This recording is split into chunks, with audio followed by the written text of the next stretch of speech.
As an FBI special agent was my dream job. My whistleblowing was apolitical and in the spirit of upholding my oath. Nonetheless, the FBI cynically elected to close ranks and attack the messenger. The FBI will crush you.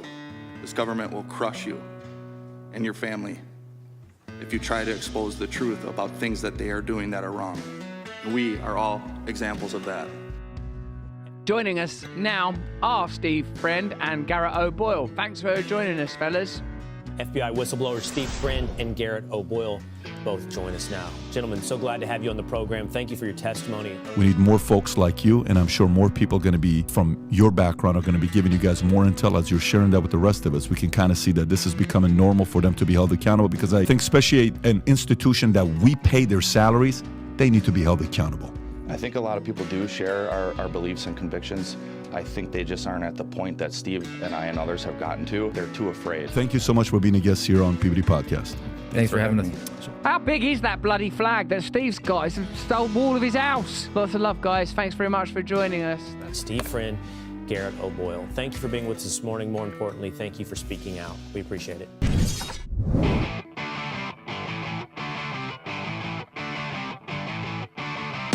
You're in the information age, but facts are in short supply. Reject the noise, ask bold questions, and pursue the truth with FBI whistleblowers and founding suspendables Garrett O'Boyle and Steve Friend. This is the American Radicals Podcast.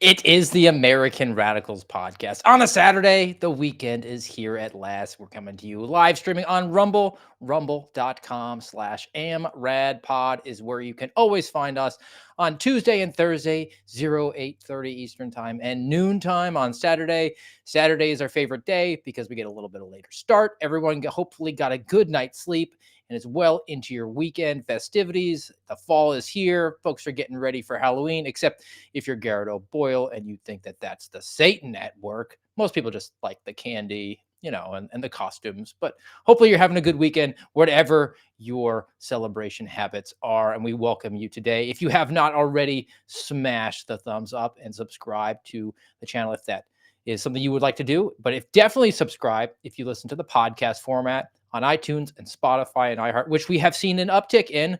We are monitoring the numbers.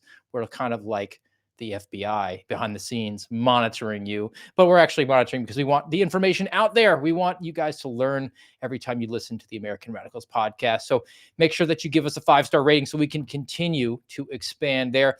So it's a Saturday. We are going to be reunited, and it feels so good with my counterpart, Garrett O'Boyle at GOB Actual, back from the Ivory City.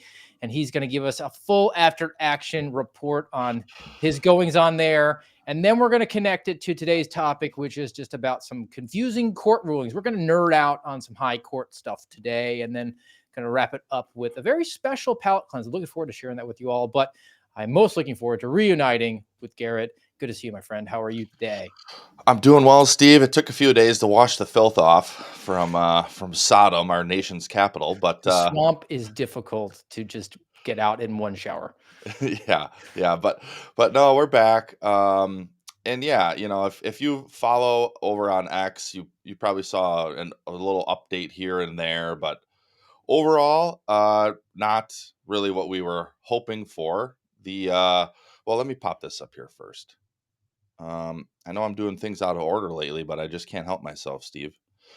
So, I mentioned X or Twitter, and if you're not watching, I just have a post of mine from when we were headed, because my wife, she came with to DC this time, which was really nice actually, because usually I just travel alone. So it was great actually. It was worth it just to have some time with her. But at the top of this post, I put Proverbs 25:26, which says, "Like a muddied fountain and a polluted spring is a righteous man who yields and compromises his integrity before the wicked."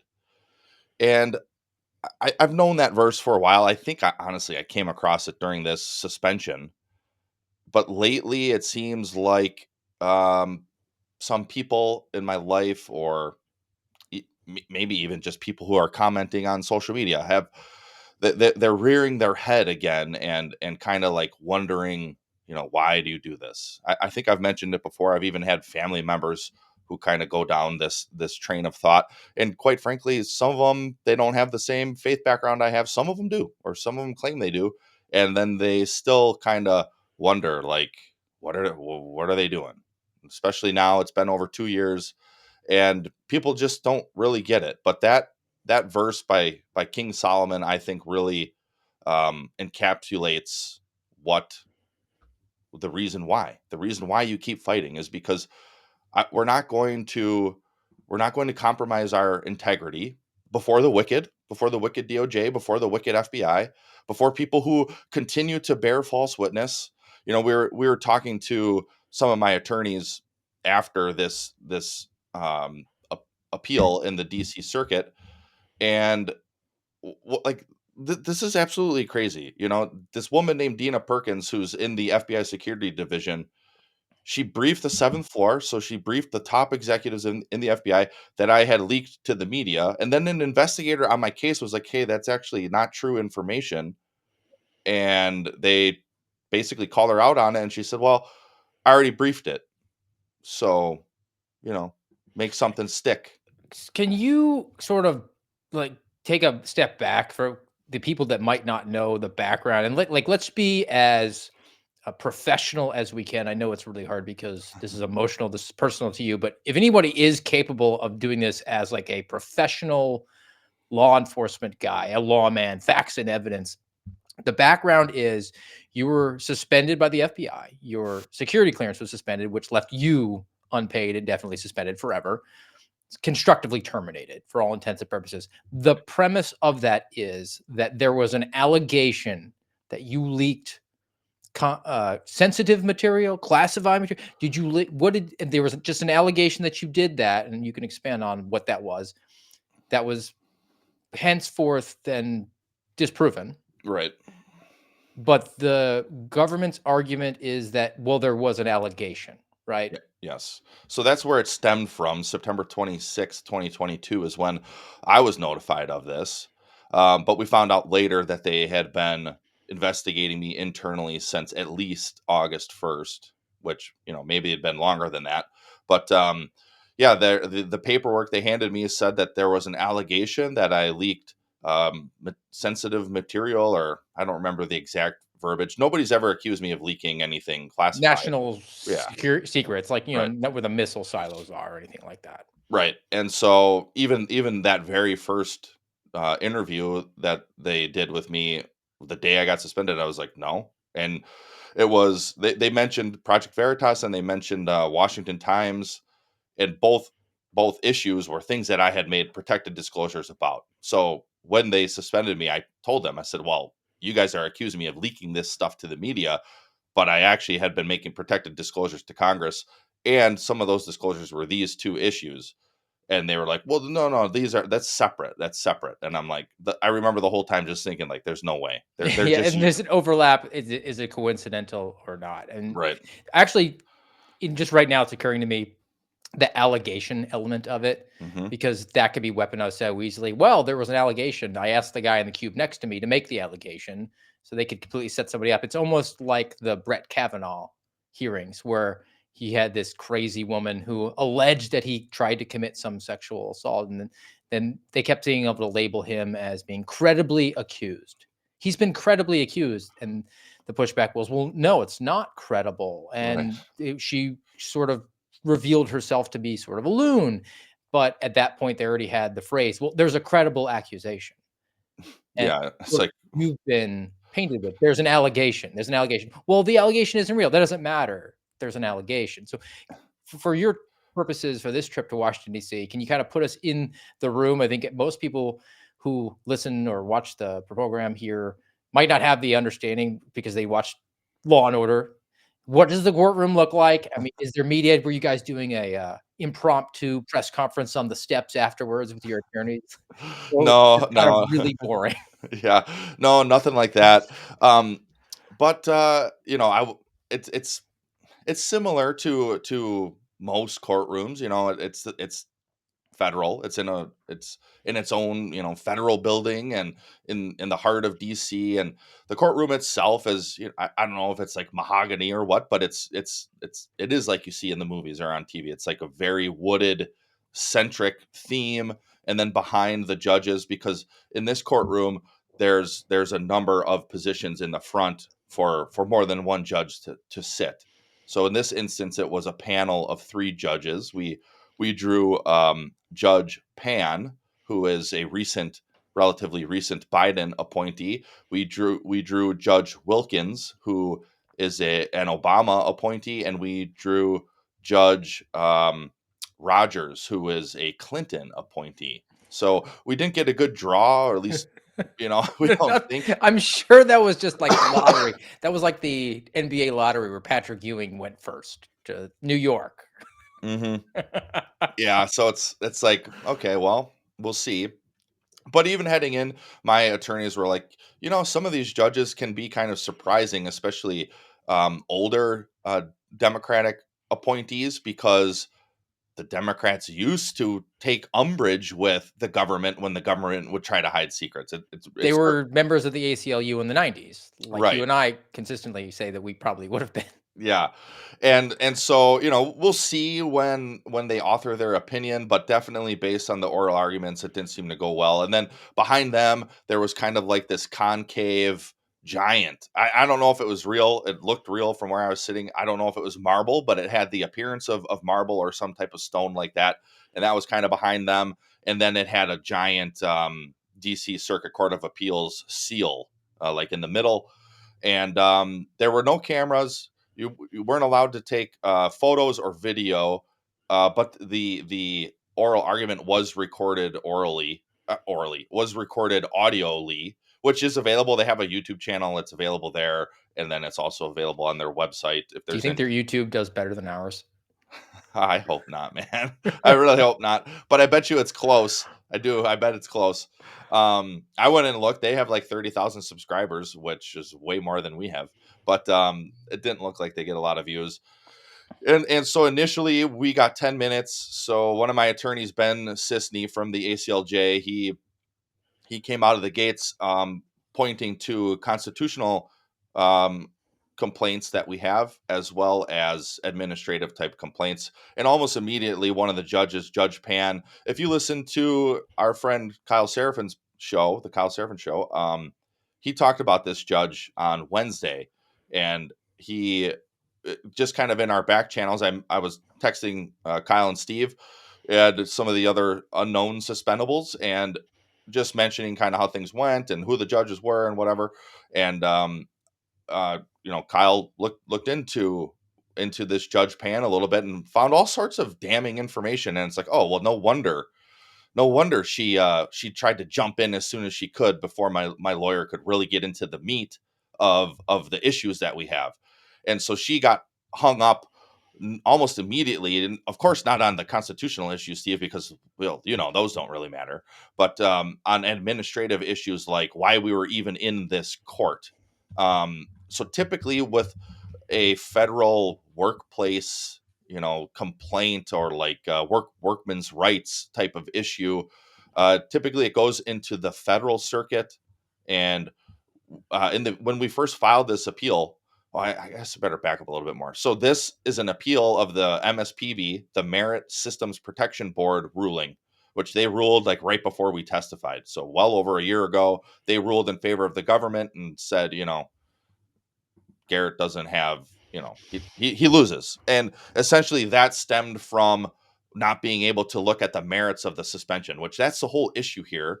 But then there's another piece that is even more problematic. In the FBI, not everybody is even given MSPB rights. So the only reason I was able to go to the MSPB is because I'm a preference eligible veteran. Those are like one of the only categories of employees in the FBI who can go there. But in other federal service outside of the intelligence community, any employee can try to go to the MSPB first, which that's maybe a topic for another day. But the intelligence community certainly does their best to make it nearly impossible for employees to fight back.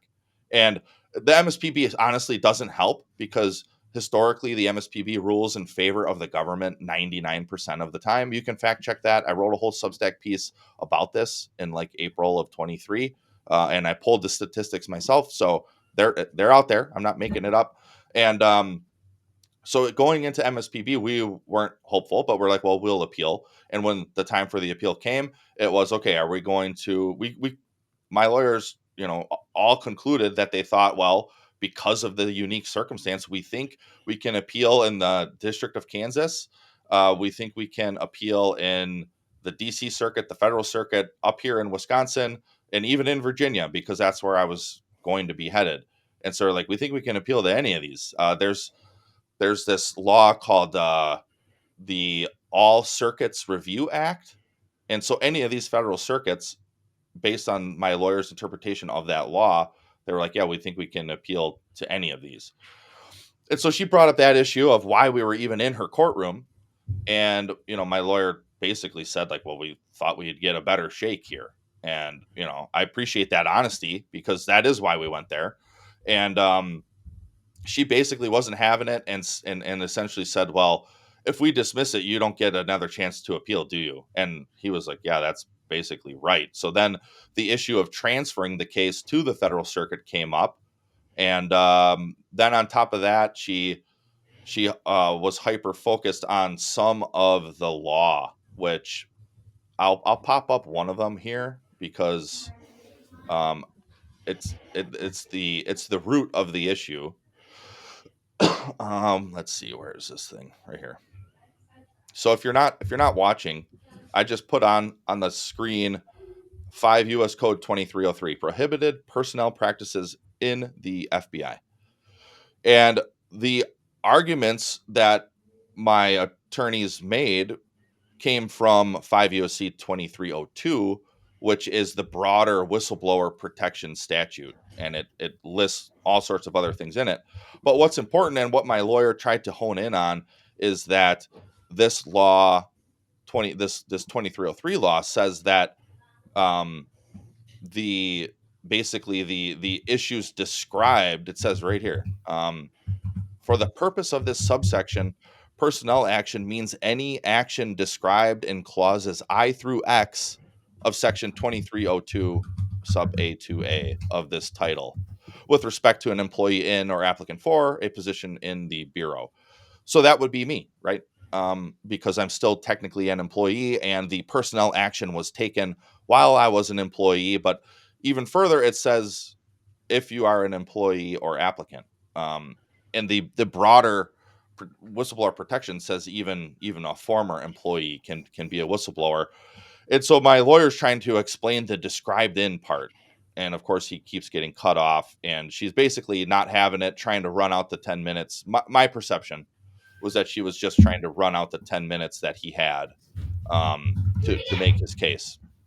Because the other issue here, as described in 2303, it says, complaints made to the inspection division of the FBI. Well, one of my whistleblower complaints was to the inspection division. It was about my former SSA and some shady things that he was doing on behalf of a personal friend of his who was not in the FBI.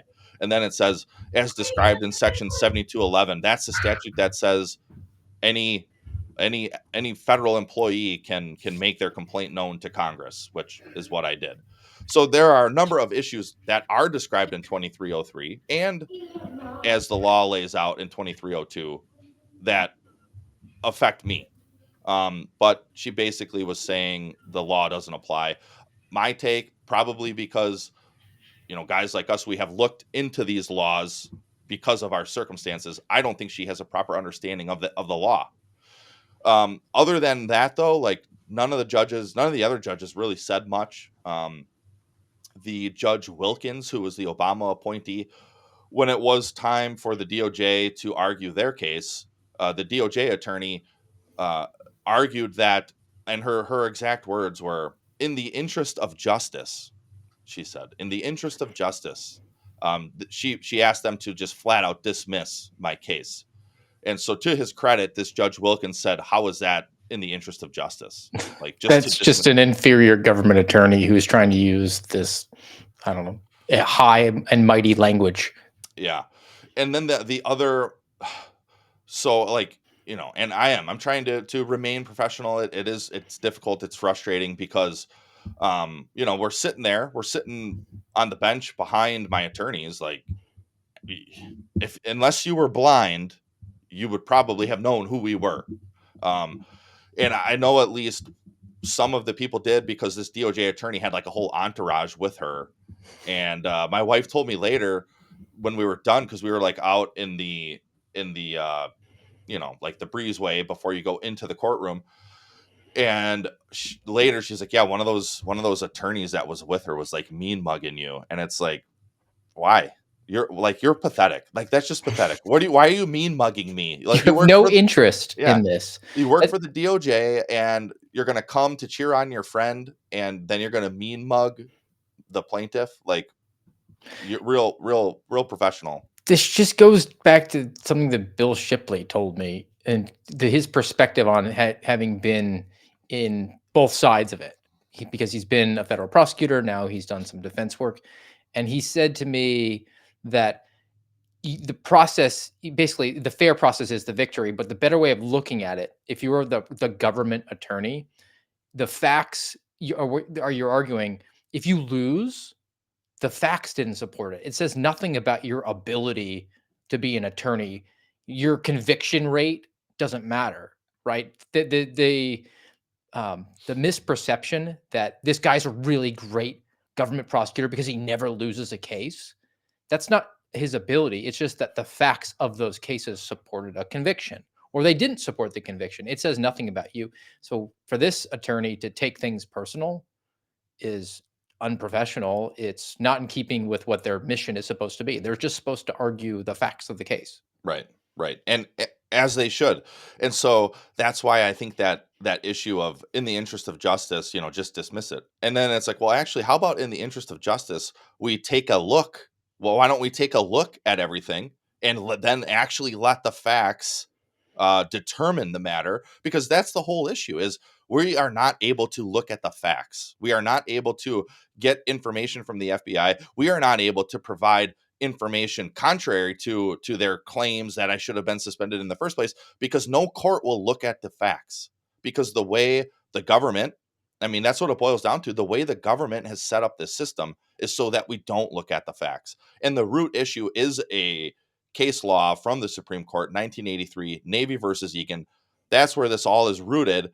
Is the soups ruled back then, like, oh yeah, we're not. And so, since the highest judicial branch, or judicial court in the land, ruled that judicial courts aren't going to look at matters about national security, well, then the government said, well, we're just going to claim everything's national security.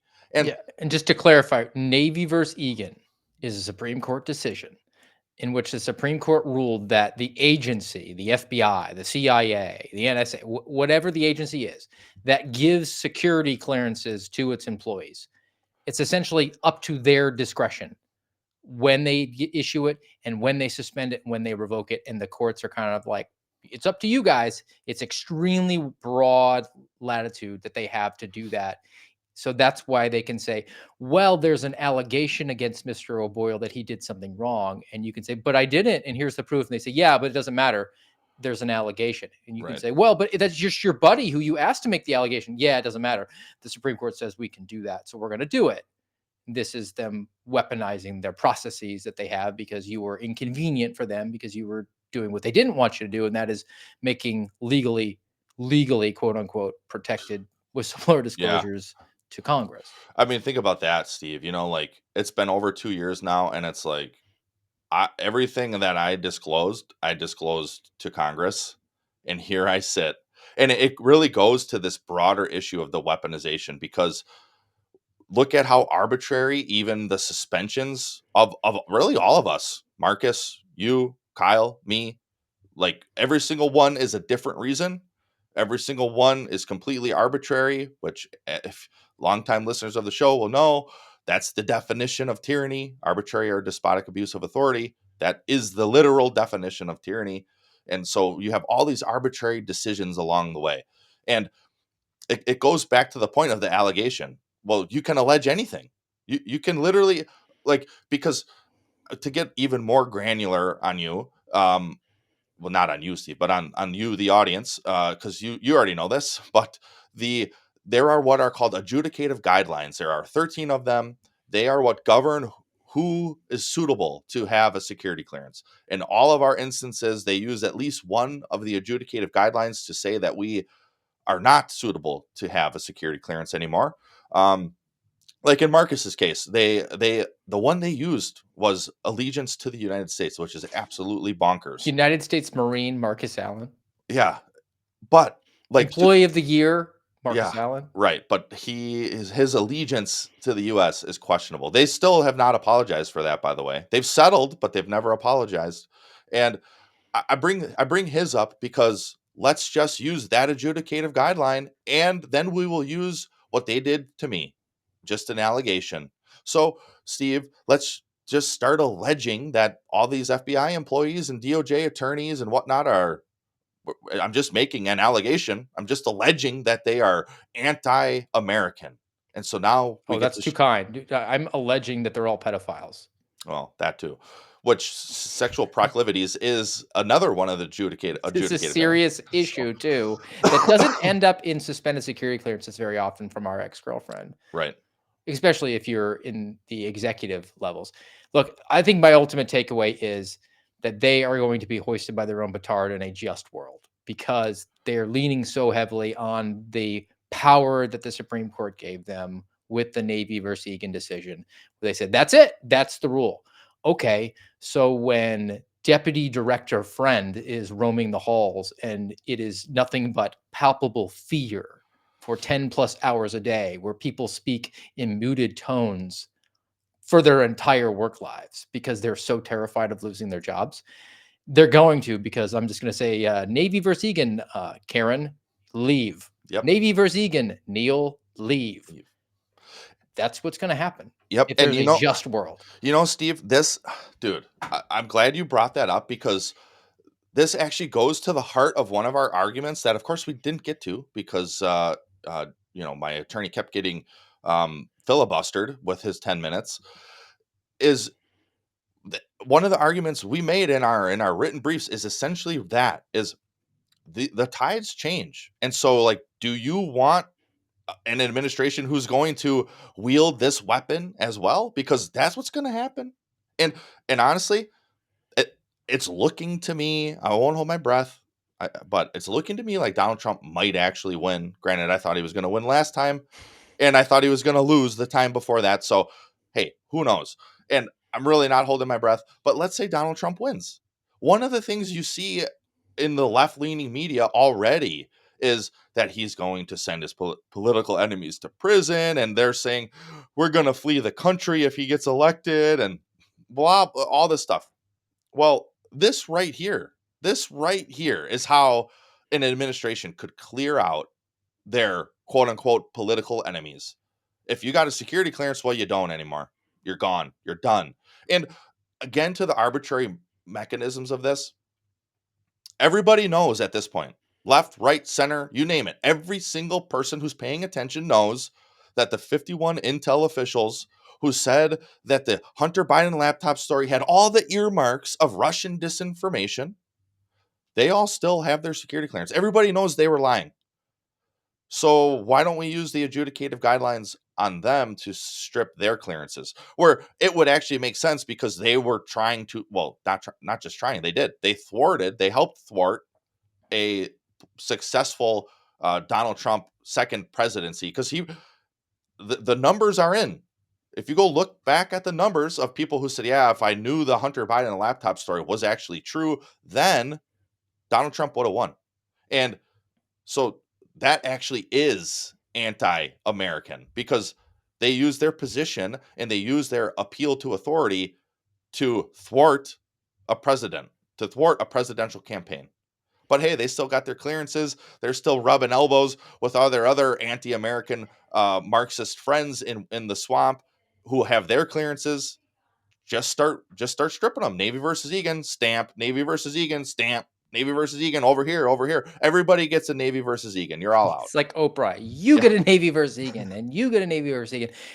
And I can't let the mention of the 51 intelligence professionals who said that the Russian disinformation, hallmarks of Russian disinformation uh, letter that went out was by request of Antony Blinken while he was an aide and advisor to Joe Biden's campaign, called over to the deputy director of the CIA, Mike Morrell, and asked him to generate a letter. And within 6 hours, they got that out there. And then our ex-girlfriend, who is a member of the intelligence, who's a member of the intelligence committee, or I don't know, what do we say, the IC community, Right. they had the laptop actually in their possession and still went to social media and told them to censor the New York Post story. So Yep. that's our ex-girlfriend. That, if I told you nothing else other about the FBI, should justify its shattering into 1,000 pieces and scattering to the wind. But I might just be a angry ex of the FBI. All right, man. You Let's know, let me add one more thing. And I know, sorry, like I'm going long on it. I hope No, everybody's it's okay with worth it because I want people to understand what actually is going on in these procedures. I mean, Yeah. this is real things that are Yep. happening every day in courtrooms in the Ivory City. Yeah. Well, you know what? Along those lines, so they heard 3 cases. The case before mine was a J6 case, which I was sitting there interested. You know, like if I lived in DC, I would probably go to these and like just sit in and be like, I wonder what we get today, you know, and listen in. It was interesting. And then the one after me, and I didn't listen to it because we were like, let's go and talk. And my lawyers were like, do you want to stay and listen? And I kind of did. It was Simon Atiba. Do you know who that is? He's Yes, the journalist. yeah, Simon Atiba, the journalist, they suspended his, or they revoked his press pass essentially, and so he's suing Karine Jean Pierre for revoking his pass. I don't know how it went, but I hopped on Twitter and I saw he was posting about it. But yeah, Steve's right. It is it's every day of the week. You've got cases in these high courts and well and in lower courts, you know, and people just trying to right some injustice. But the last piece about this that I wanted to bring up was uh, the government's argument was essentially you don't have jurisdiction here, so use your non-jurisdiction to act like you have jurisdiction and dismiss Mr. O'Boyle's case. And it's like, well, you can't have both. So on one hand, you're arguing that they don't have jurisdiction and that the case shouldn't be in the DC circuit. And then on the other hand, you're saying, even though I just argued that you don't have jurisdiction, I want you to use your powers, which you would only have the power if you had jurisdiction to dismiss his case. Like it doesn't even make sense. But that's the government. It doesn't add up. Oh, and then lastly, when you mentioned Blinken, in the interest of justice, if the Justice Department and the FBI, if they truly were interested in justice, they would be bipartisan, and they would have immediately when it came to the knowledge, especially public knowledge, that Blinken was using his position in the Biden campaign to interfere with a freaking election. By the way, that's what that would be. That's election interference. They would have investigated him criminally and Brennan, and both would have at least right then had their clearances revoked, suspended, revoked. But no, they're not, Steve, as you know, they're not interested in justice. They're interested in the talking points and furthering the regime. Where I've mentioned this on the show before too. When I was deposed in February of 2023, before we testified, I said early on in that deposition to Democrat and Republican staff attorneys, this is not a bipartisan, or this is not a partisan issue. That's not why whistleblowers come forward. I don't think, not typically. I mean, some do, like Eric Chiramella, his name shall not be named, and Vindman. But I think by and large, people in government aren't blowing the whistle because they think like, oh, my side's political part. Like that's not the thought process you have. It's you see some type of wrongdoing and you're like, well, that's wrong. And then, oh, my chain of command's not listening.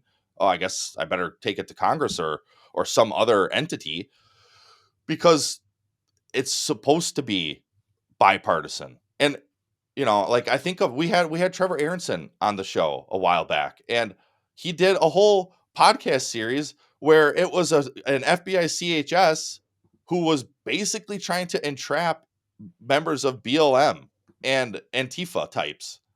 And Steve and I listened to it, and we had him on, and we sat here and we talked about it. And guess what? That was just as wrong as when the FBI sent me a guidance for the threat tag about threats to SCOTUS 2022, which was trying to target pro-life individuals after Roe versus Wade was overturned. Both are polar opposites from the political spectrum. Both were equally wrong. These aren't partisan issues, or they shouldn't be, at least.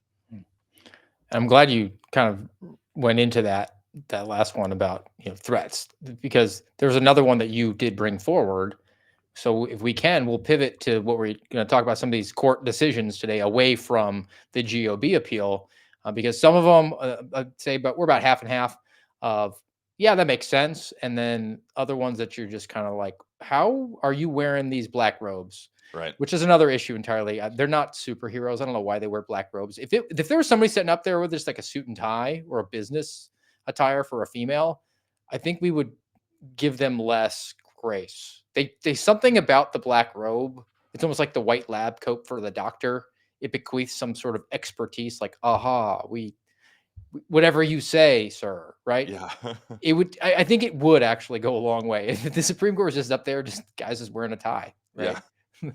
What if they're going Jim Jordan style, not even wearing a jacket? have the sleeves rolled up. Yes. All right. So let's pivot to this one. And this comes from the Supreme Court, highest court in the land, reporting from the Hill about Supreme Court won't revive this lawsuit over the DOJ school board memo. Remember, there was the memo that went out that Merrick Garland was under the hot seat. He was under fire about because he got a letter from this union of school boards that said, like, we investigate parents as domestic terrorists because they're going and they're very unhappy about the curriculum because they don't like the CRT or the radical sexual uh, stuff that's just being taught to the kids, and they're going and they're screaming at the school boards. And that's their right to do. That's First Amendment. You can't investigate them as terrorists, but Merrick Garland is a good and faithful servant for the regime. So he went forward and did it. So the Hill reports that Supreme Court let us down on this one. The 6-3 conservative majority, by the way, on the Supreme Court said they will not revive a lawsuit from parents in Michigan and Virginia who sued Merrick Garland after he directed federal authorities to address threats against school board members and educators at public schools nationwide. The parents asked Supreme Court to determine whether they have standing to challenge Garland's directive, which they said created a chilling effect on their right to freedom of speech and reputational harm. On Monday, the justices declined. So, yes, this does chill their speech. Yeah. This is your right to go to the school board. You don't have to be polite. You're allowed to swear if you want. Mhm. I mean, and if there legitimately is a threat of violence, that's a local law enforcement matter. It does not require the feds to get involved, and it certainly doesn't from a national security standpoint, which is the way that they got in, right? If they were saying, hey, they're threatening to murder the school board member, then they would say, okay, the sheriff should investigate that. Well, that's a terrorist trying to do it. Oh, well, now we have the ability to come in. It's sort of like a hate crime, right? Right. And Merrick Garland gave directives, and the FBI then deployed. How many cases were open? 23, I think you said. Yeah. So yeah, it was about 24, and yeah, this is. I saw this story. I don't know, maybe a week ago. I think when it first came to public knowledge that SCOTUS wasn't going to take it, and I immediately got pissed, dude. I'm not gonna lie, because that, out of the things I made protected disclosures about, that certainly was one that anybody looking at would be like, well, this is wrong. And again, to harken back to my deposition, they asked me about some of the specific examples. And I said what you just said. Yeah, the FBI showing up at your door because your neighbor called them because there was the snitch line, as Jim Jordan liked to call it, the snitch line to say, oh, this parent showed up at the school board meeting and I didn't like what they had to say and I think they're a terrorist. That absolutely 100% is chilling. Why? How would that not be chilling to speech? Because you have a right to go to the school board meeting and engage in speech, even if you yell, even if you curse, even if you read from a book that's on the shelves that's talking about gay anal sex for children. I've done it.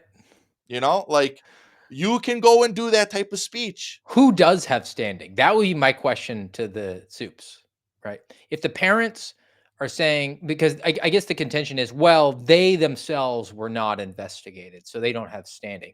Well, the fact that that possibility existed did harm them. It did it introduced an impediment to their willingness to speak out. But that's the contention, right? So who does have standing? Is it limited to those couple of dozen parents? Or I'm sorry, they don't know that they're being investigated Right. because it's classified. Exactly. So Yeah. no They don't one know. ever has standing Yeah. on this one. So what you're by default saying is that the Attorney General of the United States has this ability. That's what they did by declining this and narrowing it to that standpoint. The harm that the Attorney General is inflicting is so limited to people who do not know that they're being harmed. Right. So, by all intents and purposes, he's Ollie Oxen free. He's free to do that whenever he wants. Thank you very much. 6-3 conservative majority Supreme Court. Which And is absolutely bonkers, because wouldn't any parent have standing? Any parent in the nation? wouldn't Because any citizen, because you don't have to be a parent to go to a that's school board true. meeting. Yeah, you Most don't. of the people who go aren't parents because they're all communists. I go there, it's easily 6-1 of commies. And we're talking like 18, 19, 20-year-old communists with 90 face tattoos slash piercings and pink hair. And they are not old enough to have kids in the system. And a lot of them are cutting off their genitals. So they're never going to have children. They're just there because they recognize that it's this choke point that they can co opt for their own purposes. It is also interesting to see how many of the elderly Karens are now going from just being Karens to being down for the fight. Like the number of senior citizens who I saw who clearly had new tattoos in uncomfortable places and deranged, crazy hair. They're just like, all right, let's let all the crazy out at this point because they've seen the progress that the crazies have made. But anyone anyone can go to the school board. It's not even limited to people who are parents of children in the school system because you pay taxes to the county, which are used for the school system. You have a right to go to the school board. This is why it's extremely frustrating that SCOTUS didn't take this up, is because anyone can go to the school board and everyone has a First Amendment right. And now that right is being chilled by the government, which is illegal. They're not allowed to chill your First Amendment freedom of speech, but they're doing so. And dude, so it's a failure across the board. So you've got the Department of Justice who started the failure by even implementing this threat tag. Because Steve, think about if it was flipped, and it was during the Trump administration, or the next Trump administration, or some other Republican president, and there's a directive to the DOJ and the FBI, and the FBI creates a threat tag, and it's about school boards, and it's about these trans LGBTQ woke people who are showing up at the school board meeting even though they don't have kids, and it's to investigate them. Dude, CNN, MSNBC, probably even Fox News would be in an uproar about the targeting of those types of people. But in this case, it gets all the way to SCOTUS, and they say, nah, we're not going to take it. You take your First Amendment and shove it. All right, let's ping pong to something that was good, which is a subject that we covered in detail. And that was this young man who was wearing face paint at the Kansas City Chiefs football game, right? And Deadspin tried to call him an evil, vicious, vile racist who was at the simultaneously doing blackface and making fun of Native Americans, even though he was partially Native American. But that doesn't matter. I don't care if he's just a white kid doing it. That was just an easy way for them to kind of get out, be like, well, I have a black friend. It's a silly way to defend it. But Deadspin tried to toss this defamation lawsuit that the family brought against them after they falsely accused a young Chiefs fan of blackface. So on Monday, Superior Court Judge Sean Lugg shot down Deadspin's motion to dismiss a defamation lawsuit filed by Raul Armenta Jr. and his wife, Shannon, on behalf of their son, Holden. The young Chiefs fan attended a game in Las Vegas last November wearing an American Indian headdress and painting his face half red, half black for his favorite team's colors. In an article written by Karen Phillips and published by Deadspin, Holden is accused of wearing blackface and finding, quote, a way to hate black people and the Native American at the same time, unquote. The main photo for the article only showed the side of his face that was painted black. And Phillips claimed that Holden was taught hatred by his parents. And this guy actually, Phillips, has a history of making these sort of baseless allegations.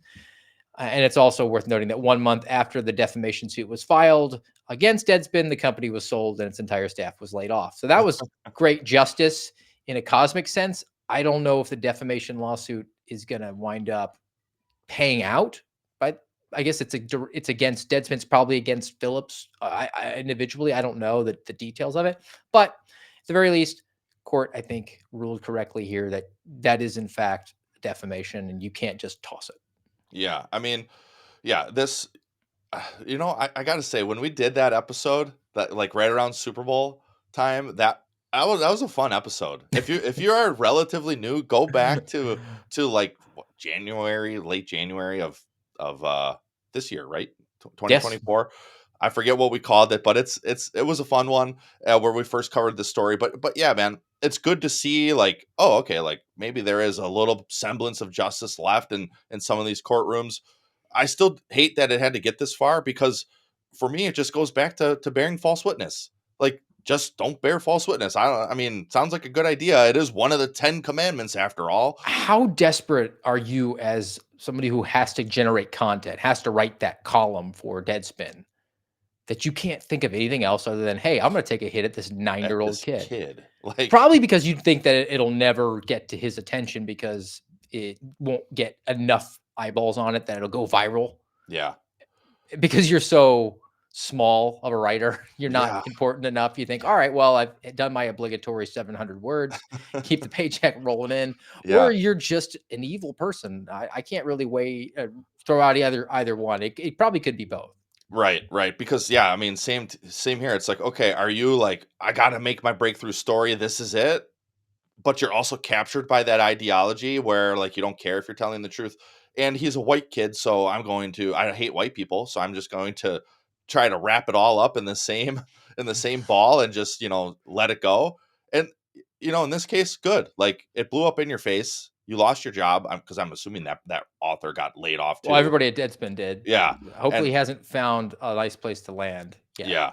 And hopefully this kid gets paid out or his family because just the mental anguish of I'm sure it blew up like in his inner circles, at school or whatever, or like local Kansas City news, or you name it. And now he's got to deal with this. And I'm sure, let's see, wasn't that a couple Super Bowls ago too? So it's probably been 2-3 years. And now it's finally like, okay, yeah, you can't defame a 9-year-old. And I don't think this is like a Nick Sandman sort of situation where that he's going to use that for the rest of his life, right? Because that was a national story. That this one didn't catch on quite as large, and he was young enough that people don't know his name. I mean, I know Nicholas Sandman's name. I don't Right. know Holden until I read the article. I just Yeah. remember, oh, that picture of that kid. But if say he was a couple of years older when this happened, he would be blacklisted from most universities because they're all Marxist institutions, right? Right. Yep. They wouldn't allow him in there. I mean, that was the fact that Nick Salmon was able to use this as an opportunity for his own education was great, but he also didn't have to. They still have not revealed the payout. Right. I think it is in the 7. I've heard it might be in the 8 figures from CNN on that. But I really want to get your opinion on this one because I kind of teased it to you in our back channels, and there's a First Amendment element to it, but it involves a dirtbag, so we have to be consistent on our principles, and it's crazy and bizarre. And this is from the AP, and it does involve the justice system because this guy got indicted. Right, Texas official indicted, accused of making fake social media posts during election, and also involves reinterpreting the law from my perspective. See if you agree with this. Grand jury indicted Fort Bend County Judge KP George is his name on a misdemeanor charge of misrepresentation of identity of a candidate. All right, one more time. Misrepresentation of identity of a candidate. Now, I believe that means that you say that Garrett is running for political office and Garrett is pro-life. and I say I'm running against Garrett, and I say Garrett wants to murder all the babies. It's almost like a defamation. That's my understanding of this law. But they indicted this guy. What were the facts of the case? The indictment alleges that on September 26, 2022, he posed as a Facebook user named Antonio Scallywag. It's his burner account. in a campaign communication posted on George's Facebook page. So he had his own Facebook page for his candidacy for office. He got a burner account and commented on his own page. What did the burner account say? The burner account says with intent to injure a candidate or influence the result of an election. So basically, the burner account said nasty things about himself in the hopes of generating sympathy for himself in reality. All right. The indictment did not specify the election that was allegedly influenced or the candidate was injured. But at the time, George, a Democrat, was running for re-election as a county judge. Of course, he was a Democrat because that's just like diabolical and evil. But this is First Amendment, right? You're allowed to have a burner account. Absolutely. I mean, it would be even more interesting if he made a threat to life against himself, because that's not protected speech to a certain extent, but it's not a true threat. So, but we're not having that. But let's just say that Antonio Scallywag went on there and was saying, "This guy, we need to take him down." Yeah. You know what? I don't like this. I don't like this ruling at all. I don't. Uh, I think this ruling. I think whatever law they use is probably very slim, and I would He's going to win. I'm going to presume that this is not in accordance with Supreme Court case law about lying. I don't You're like just it. mad that he did it because it was a shady practice. Right. I don't like Antonio Scallywag. I think the name is hilarious, but let the court of public perception and public opinion be the decider here. It sounds like as a judge in Texas, you get elected there. Well, let that be the deciding factor then. If they want to elect to judge or as judge someone who makes fake Facebook accounts to like fluff his own campaign, well, then you kind of get what you deserve. But I'd be remiss if I didn't take us over to the Free Speech Center at Middle Tennessee State University, Steve. The obligatory visit. I had to do it. False speech, by and large, it's protected. I mean, like right here, it says government does not stand as definer of truth. As a general rule, the government does not stand as the definer of truth, which is designed to emerge from the clash of opinions rather than from government fiat. Legally, it is difficult to identify a false opinion, although courts are consistently called upon to weigh factual evidence in both civil and criminal cases. But I think what gets to the heart of the matter even more is this other tab over at MTSU. The headline says lies and the First Amendment, why lying politicians like George Santos can't easily be punished. But we'll scroll down about halfway. Lies in the First Amendment. Second paragraph says, the Supreme Court rejected the government's argument that lies should not be protected by the First Amendment. The court concluded that lies are protected by the First Amendment unless there is a legally recognized harm, such as defamation or fraud, associated with the lie. Well, that's it right there. In this instance, they were talking about a stolen valor case where this guy who was on the public water board lied about receiving the Medal of Honor, which I despise stolen valor. And that's getting off topic. Anyways, as far as this judge, I mean, that I think that sums it up right there. The Supreme Court says, like, did they make the argument that it's fraud? Yeah, I mean, it seems weak. It seems weak. Pretty weak. It just pretty seems weak. like you're using the system to go after a jerk, which, I mean, maybe that's what we've devolved into at this point because one side seems to use it and the other side doesn't. But I'm uncomfortable with that, we'll say. Yeah, me too. And I mean, it gets to it here in the next section of this article. Maybe I'll link this in the comments or something, because if those of you who want to look into it a little bit more, but it says lies, politics, and social media. That's this whole judge's case right there. But it's talking about that stolen valor case, and it says the Supreme Court expressed concern about laws criminalizing lies in politics. It warned that the Stolen Valor Act applied to political contexts where although such lies are more likely to cause harm, the risk that prosecutors would bring charges for ideological reasons was also high. The court said that this is what we just talked about. The court said that the marketplace of ideas was a more effective and less dangerous mechanism for policing lies, particularly in politics. I mean, it. I guess it does take guys who should have been ACLU attorneys in the 90s to set this stuff straight, because the legal system in Texas can't do it, apparently. Well, there's not a lot of common sense that's going on in the court system. So we can even take it to the next one, and because there's no common sense in Arizona now, particularly around anything in the election sphere. And this one, to me, was an indication that the courts are unbelievably politicized, because there's a very simple common sense resolution to the problem that is at hand here, and yet they refuse to do it.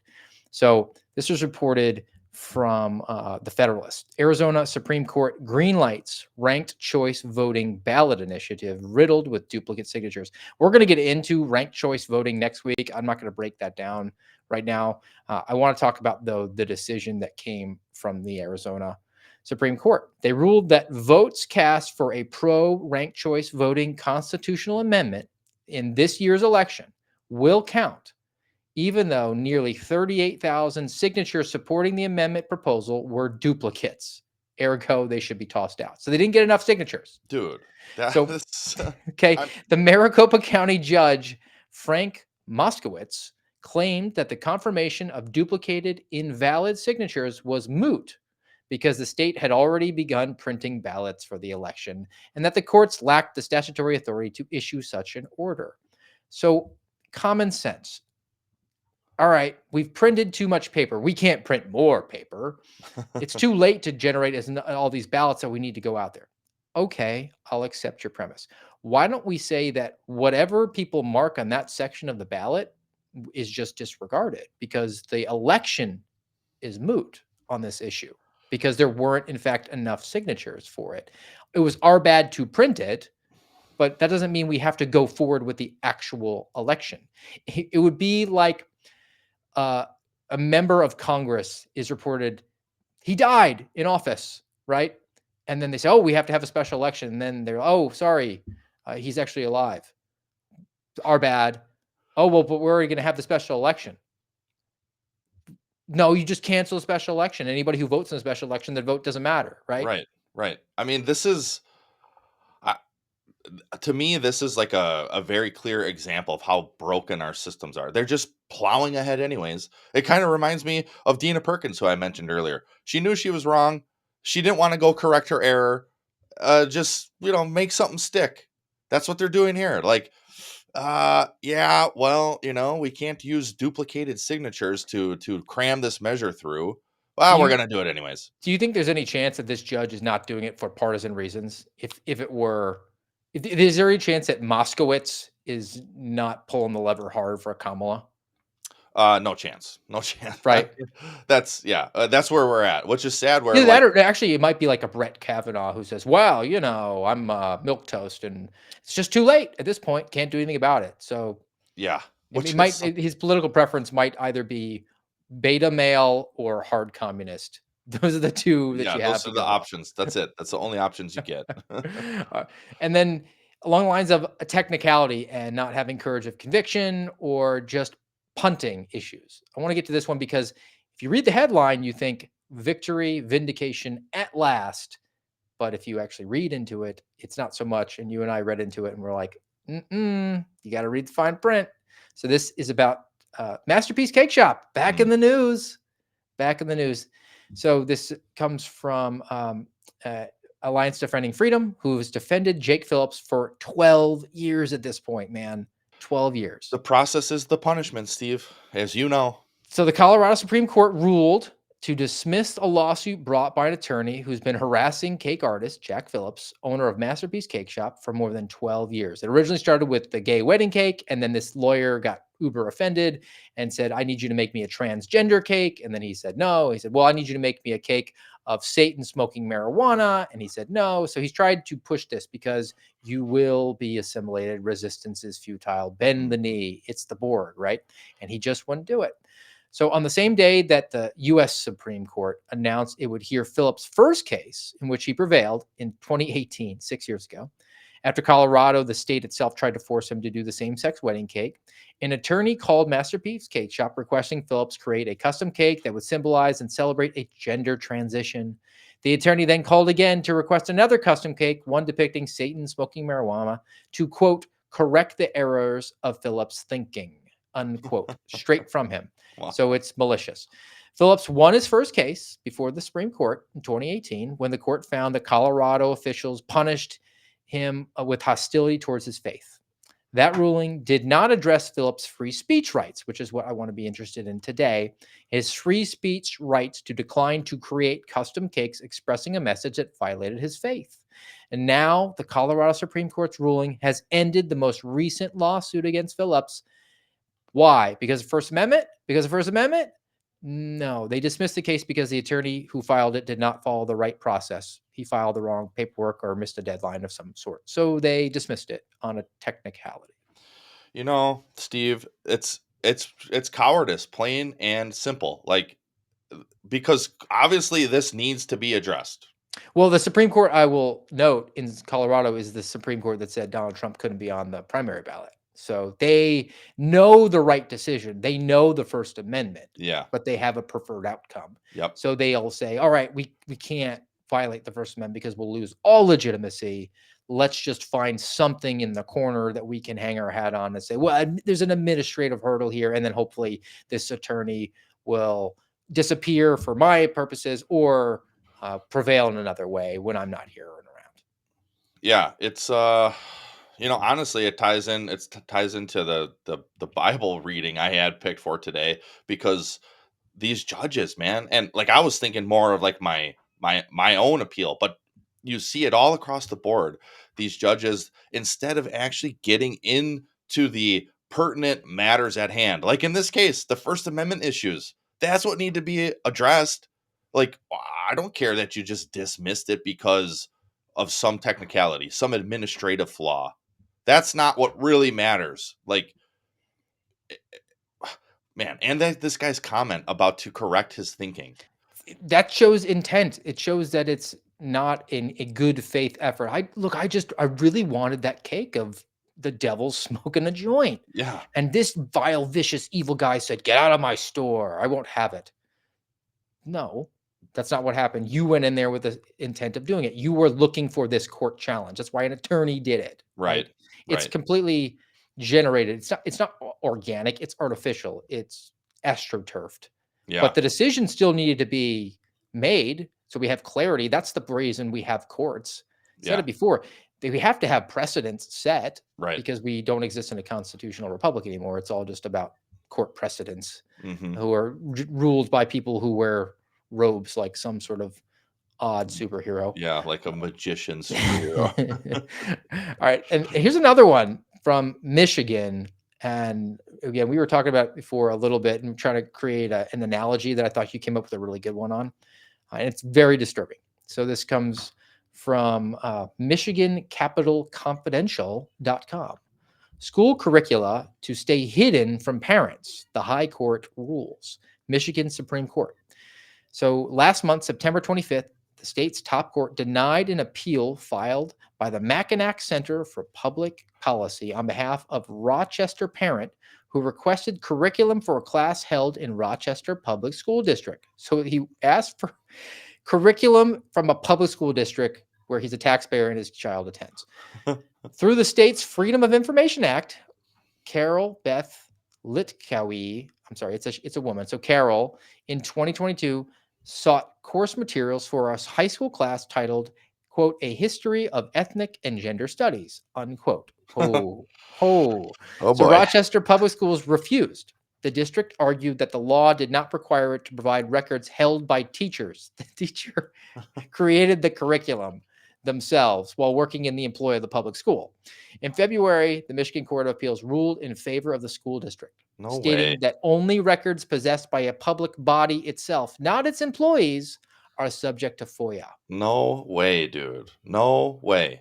Be- this is the problem with schools, Steve. It's why I refuse to call them public schools and why I call them government indoctrination camps is because they're the government. The teacher is the government. The curriculum is the government. The building is the government. The administration is the government. And now you have the Michigan Supreme Court ruling that the teacher who created the curriculum to teach in the government indoctrination camp does not have to turn over the government materials that she uses in her government course. That doesn't add up. So my question then is, let's say that you're an enterprising FBI agent who wants to go after, I don't know, a presidential candidate, and you said, I'm going to create a counterintelligence case under my own, intuitions, Yeah. right? I'm going to make a link chart. I'm going to write reports. I'm going to interview CHSs. No, not a legitimate. You just don't like that presidential candidate. So in the like files, you're saying, yes. I want to put this guy in jail because I hate him so much. Yeah. And then later, when that guy wins and he says, I want to see those files, or even if he doesn't win and he says, I'm an American citizen, I want to FOIA those files. Well, I'm sorry, that was the individual agent doing it. It wasn't our agent. Right. It's his property. It's No, his property. I don't remember if I brought this up on the show, but on September 26th of this year, so if you're paying attention in the beginning, I mentioned that date, but 2022, September 26th is the day I got suspended. But Your September 20, suspendiversary. yep, my suspendiversary, September 26th this year, I get an email from one of my attorneys who got an email from an FBI agent who said, hey, we have some of Garrett's stuff that we're going to destroy unless he wants it, but we're not going to return any of the FBI stuff. Well, Huh. in this, because when I was transferring, I sent a box full of like desk items, binders, manuals, books, Sure. folders, coins, it's a mixture of like personal stuff and work stuff. And I sent it off there and, I was planning on picking it up and taking it to my new office when I got, whatever. But this, to use the Michigan Supreme Court's argument, they should send me everything back because I curated all of that stuff and I put it in the binders and it's mine. But no, that doesn't make any sense. Like, like you don't get to keep the government information. I mean, Well, look, when I went in, they had already gone through all of my drawers and taken stuff out, right? And then they said that what I could and couldn't take. And I'm still mad about the one thing that I created, not because it had national secrets on it, but it was sort of this possession that I had that it was the idea was put into my head by a very senior agent, a very good training agent, and he said, "You're going to get overwhelmed in cases. I'm really old school. Here's what you do." And he just took a piece of paper and he drew lines down it. And he said, the case name, the bad guy's name, the day you arrested him, the day he was convicted, the day he was sentenced, and what the outcome was. And you just write it down. So he said, you'll be amazed. You'll just lose track of them. And then you'll be like, oh yeah, that case was getting sentenced. And you can go back and document it. He says, and it's a nice thing to have as a resource because you'll see a name maybe in a couple of years and think, I know that name. And then you look back and be like, oh yeah, I arrested that guy. And it'll be useful for you. He said, and it's also kind of a cool keepsake. It's kind of like your baseball card, right? Yeah. The back of it. And you look back and just have like the nostalgia and be look at all this stuff I did. And I was really proud of that. I had that thing for almost 9 years. Right. I mean, I had 150 arrests in there. Right. And I could look back and be like, this was, if I was going to take anything out of the FBI, like that was it. This is my thing. And they couldn't let me have it because I had case numbers on it. Right.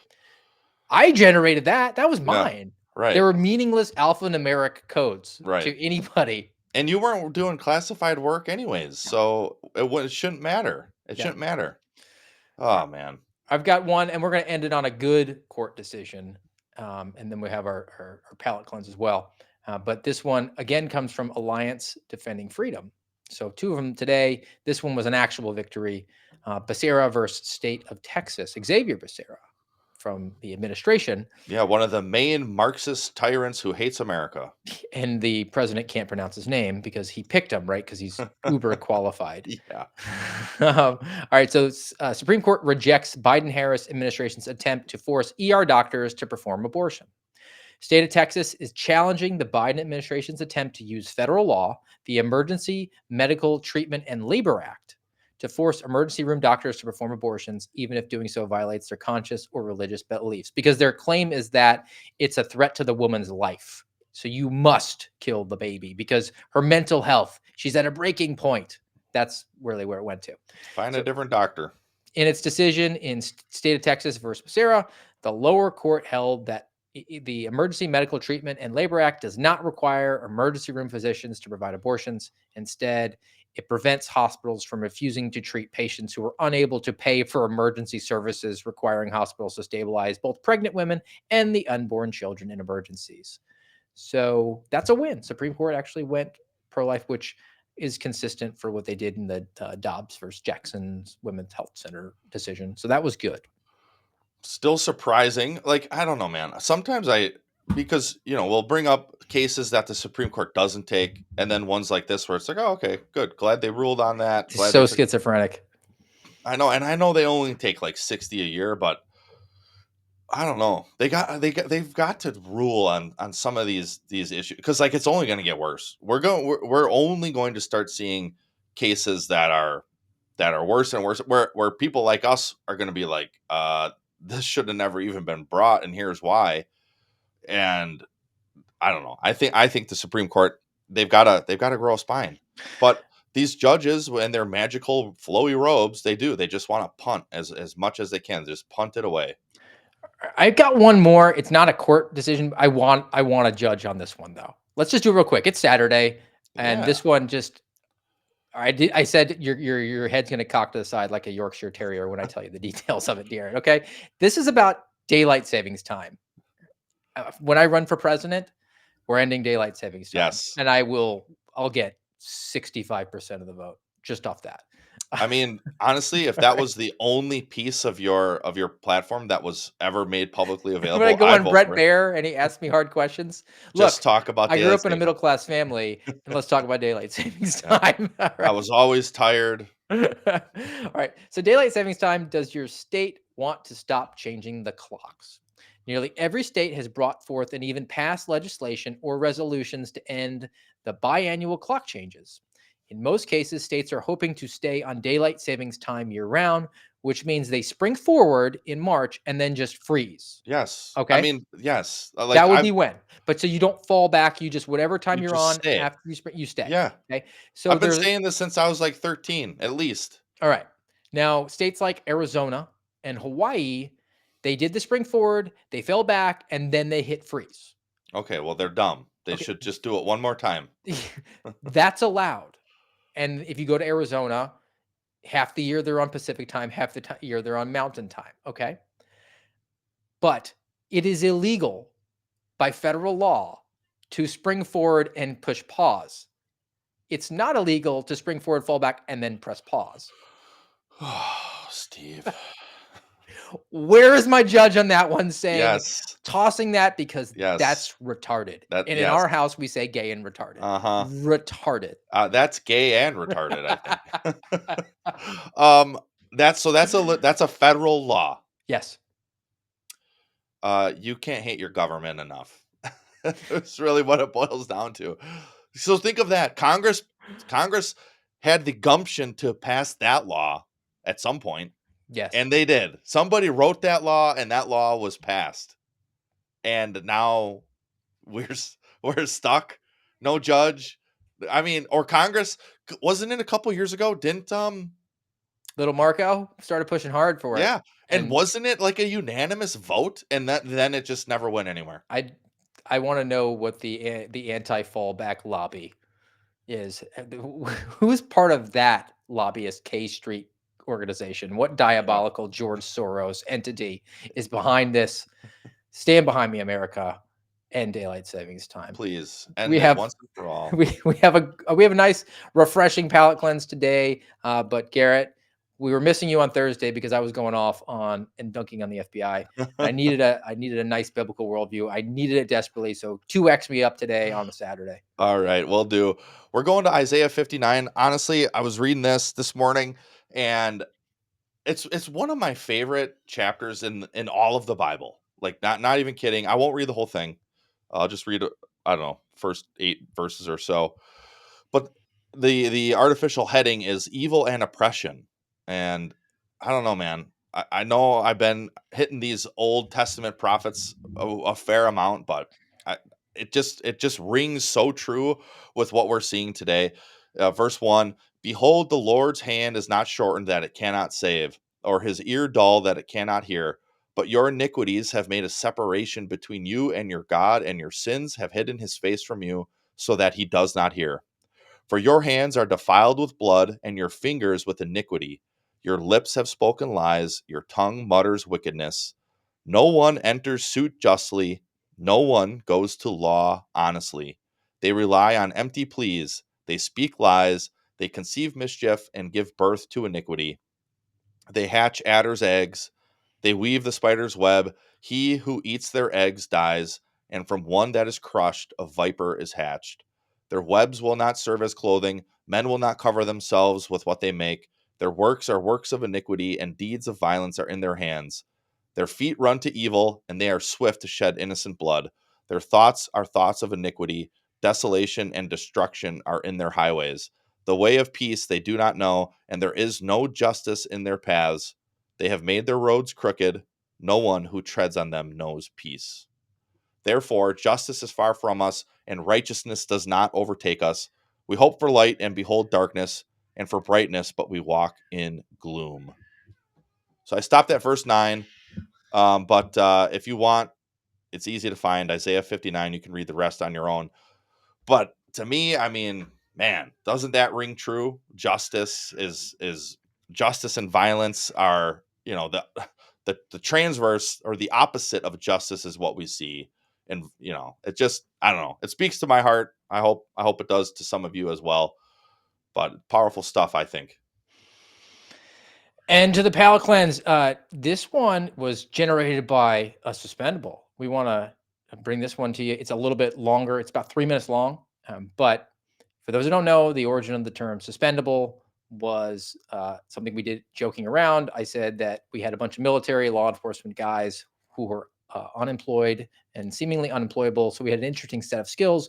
We should be like the expendables and go be a bunch of mercs, but we call ourselves the suspendables. And then Alan Feuer at the New York Times thought it was a pejorative to put it in the newspaper of record. So we figured we'd just lean into that and sort of define what a suspendable was, the right thing at the right time, the right way, for the right reasons. And then also we could pick different characters that we wanted to be. I think we said Kyle Seraphin was Jason Statham, and producer Phil was a Mickey Rourke. I don't know who we picked for you, Garrett, but I've got to be Arnold, of course. Dominated here like a suspendable. None of us had the hubris to pick Sly Stallone, just for the record. But then you combine that with Grok, and I jumped on Grok yesterday on X and said, who are the suspendables? And it generated this, and then producer Phil, being the wizard that he is, generated this video, took the Grok readout, which nice video feed for it. So we'll give that a play, and then we'll send you off on your weekend.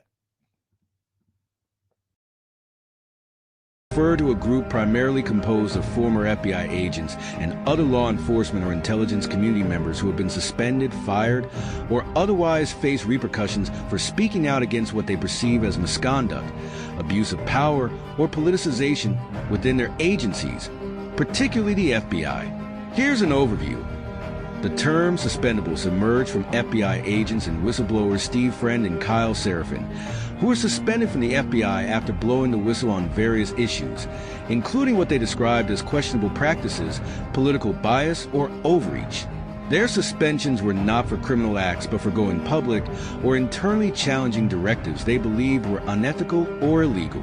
The suspendables has evolved beyond just Friend and Seraphin to include others in similar situations, becoming a symbol of resistance against government overreach, advocating for transparency, accountability, and the protection of whistleblowers within law enforcement and intelligence agencies.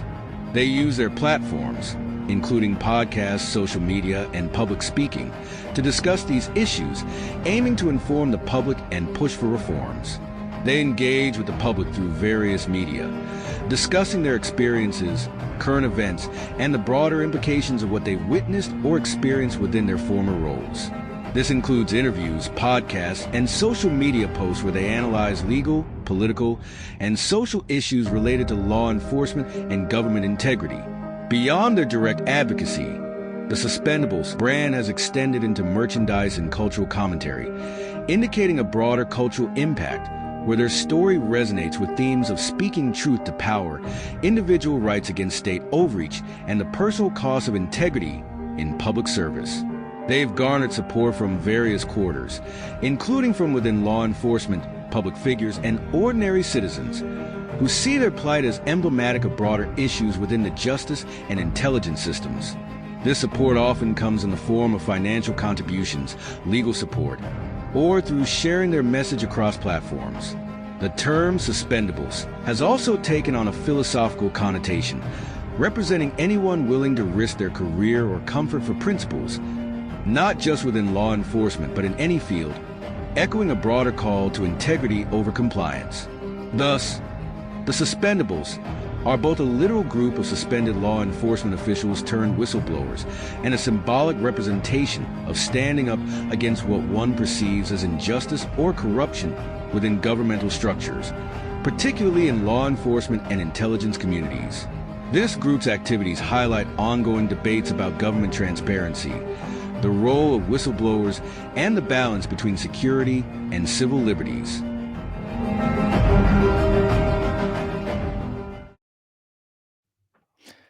Thank you very much, producer Phil and Grok. Yeah. Pretty amazing. I think Yeah, Grok so- for president I sounds pretty know, good. right? Grok would probably agree with me on daylight savings time. He'd be a good running mate. Yeah, no doubt.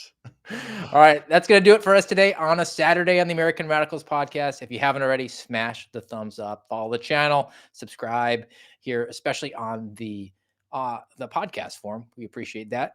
So you get the automatic updates. We'll be back with you Tuesday, 08:30 on Rumble, rumble.com/AmRadPod. And until then, guys, have a fantastic and safe weekend.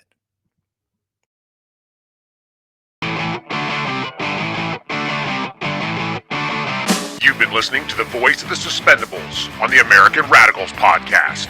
Follow us on rumble.com/AmRadPod. Everybody